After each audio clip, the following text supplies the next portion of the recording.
Hello friends, welcome back to my channel. We were studying BSA. We have completed till section 6 in order, okay, and today we will study section 7. What does section 7 says? Facts necessary to explain or introduce a fact in issue or relevant fact, or which support or rebut an inference suggested by a fact in issue or relevant fact, or which establish the identity of anything or person whose identity is relevant, or fix the time or place at which any fact in issue or relevant fact happened, or which show the relation of parties by whom any such fact was transacted, are relevant insofar as they are necessary for the purpose. So, first, uh, let us take an example.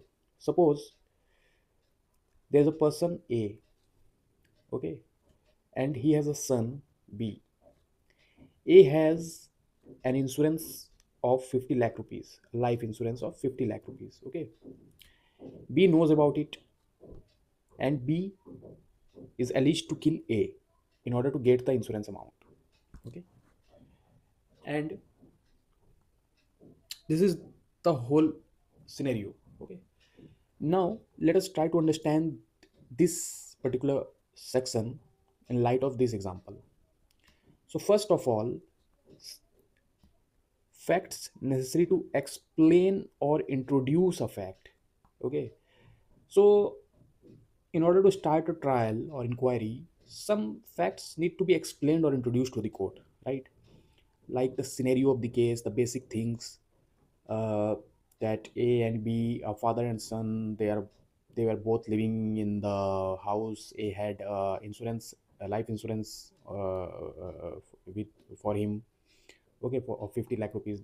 These facts are just in order to explain or introduce the fact to the court, or which support or rebut an inference suggested by a fact in issue or a relevant fact. Okay. Suppose, for example, in this case, if the fact is that B had purchased uh, poison from a shop just before the day A died. Okay. So it suggests an inference that B might have killed his father. Okay. But if B can prove any fact which actually rebuts this suggestion, then in that case, that fact which B wants to prove is also relevant under section 7. Okay. Now let us move to the other phrases, or which establishes the identity. Okay. Which establishes the identity of anything or person whose identity is relevant. Identity of things and identity of persons. In this case, identity of A, that A is the father of B, and identity of B, that B is the son of A, are relevant. Okay. Okay. This establishes the identity of A and B. So these facts should be relevant as well. Or fix the time or place at which any fact in issue or relevant fact happened. Time of the alleged murder, okay, whether it was 1 o'clock at night or it was in the morning. Okay, this time and place, whether the murder had happened in the house of A or in the local vicinity or in the uh, inside the boundary wall campus of his house. Okay, so these all facts establishes time and place. Therefore, this time, the fact of the time and place will also be relevant, or which show the relation of parties. Relation of parties, as I've said, is also relevant. Okay, in this case, as it is a matter of insurance policies, therefore the relation is specifically very important. Okay, because according to the policies of the life insurance, it is only the person who is the nominee, who is generally very close in relation, okay, gets the amount after the death of the insurer. Now let us move to the next section, that is section 8. What does section 8 says? Where there is reasonable ground to believe that two or more persons have conspired together to commit an offense or an actionable wrong, anything said, done, or written by any of such person in reference to their common intention after the time when such intention was first entertained by any one of them is a relevant fact, as against each of the persons believed to be so conspiring, as well as for the purpose of proving the existence of the conspiracy, as for the purpose of showing that any such person was a party to it. Look, this section 8 talks about the conspiracy. Suppose there are four friends, A, B, C, and D, and all the four of them plan to murder another person Z. Now, the plan first was introduced by A. Okay. After that, when the plan was introduced, whatever B, C, or D said about his plan, or wrote about his plan, or discussed about this plan, whatever they said, wrote, anything like that will be relevant. Okay. For what these are relevant? To show that A, B, C, D are party to the conspiracy. To show that A, B, C, and D is guilty or not. Okay. To prove that there exists a conspiracy. Therefore, for all these things, those statements made by A, B, C, D are relevant. Okay. Now, let us move to the next section, that is section 9.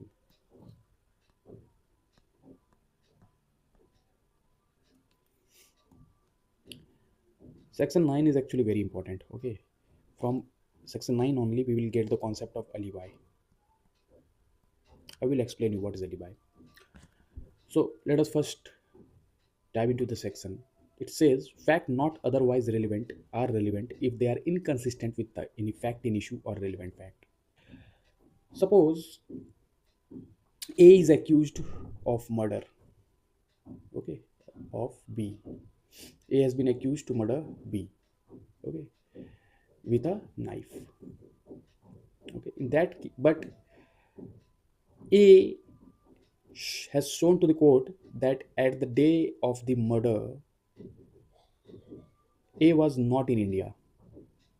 Okay, therefore, it will be believed that A cannot do murder because the fact that A was in England at that day is actually not relevant, but now it becomes relevant because it is inconsistent with the fact in issue. How it is inconsistent with fact in issue? Because both the facts cannot exist together.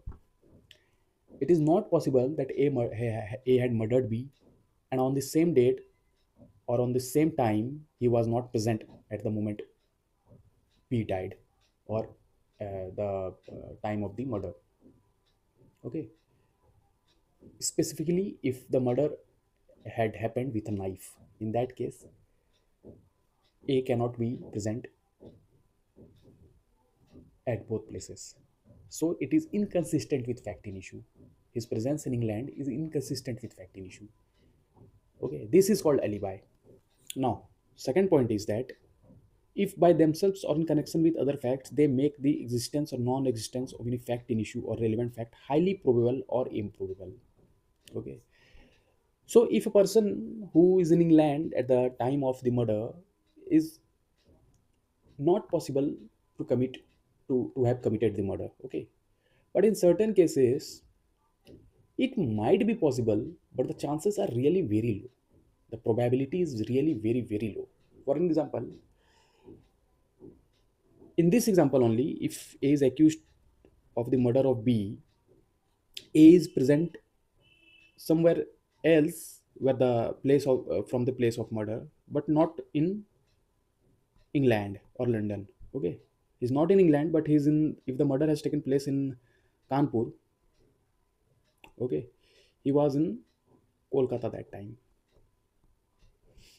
So it is, and the murder has taken place at 1 p.m. and he was in Kolkata at 12 p.m. Okay, so there is a meager chance that he was present in Kolkata at 12 p.m. and he might have took a chartered flight to Kanpur and he might have killed B. But the probability is really very low. Okay, because it is not possible for general citizens to avail the chartered flight so easily. Okay, so here it is not impossible, but the probability is very low. So in that case also, the fact that B was present in Kolkata, though not relevant in any other section, though not relevant with the case, becomes relevant because it is inconsistent with the fact in issue, or the consistency. It makes the existence of the fact in issue very less probable. So again, it is also a kind of alibi. Not kind of, it is actually alibi. Okay. So for today, we keep ourselves limited to section 9 only. Okay. And in our next class, we will discuss the next sections. Till then, keep working hard. Okay. You watch the video, analyze in your brain various examples that could be possible. Okay. And this analysis will actually grow your consciousness of law. Okay, because rotting or knowing in the provisions of law is not sufficient. You have to grow the sense of law.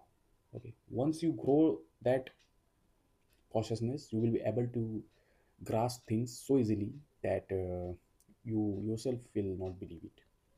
Till then, keep working hard. Okay, and meet you in the next class very soon. Thank you.